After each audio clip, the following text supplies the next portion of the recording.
When I was a boy, I recall a time when my mother and I had come home from church, and she went to our pantry and she began to fill a box with food. And I asked her what she was doing, and she said, well, I met a family that needed some help at church. And I remember thinking, but Mom, this is our food. And you see, we grew up in extreme poverty, and I began to debate with her and say, but this is our food. What are we going to eat? After I realized she wasn't going to give that up, I began to then negotiate with her and say, well, if you're going to give food, maybe you should give the stuff we don't eat, things like cream mushroom and other things I didn't like. And almost instinctively, she reaches for the Chefboyardee. And I remember thinking, not the Chefboyardee. That was my favorite stuff. And then she said this, she said, when you serve, and we should serve, and we should give, you give your best. You give your absolute best. And that lesson has stayed with me.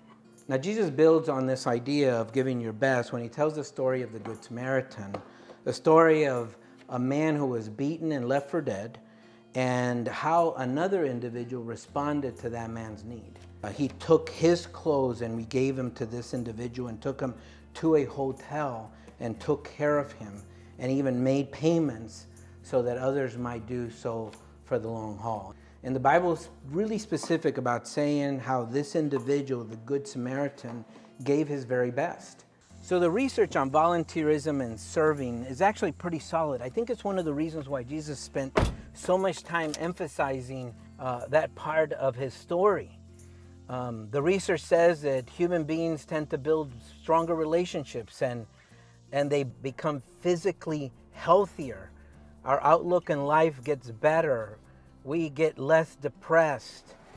Some research even goes as far to say that we live longer. Extraordinary benefits simply because we decide that we're going to love our neighbors. So this week we're going to ask you to do 3 things. First, get off the couch. Start serving. Don't wait until somebody gives you an opportunity. Go look for it. Maybe you can make a donation. Secondly, share your journey on social media.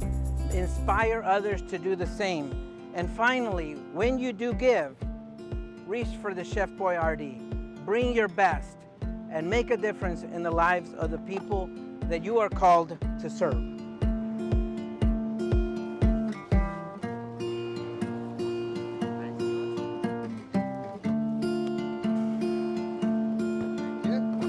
Got it?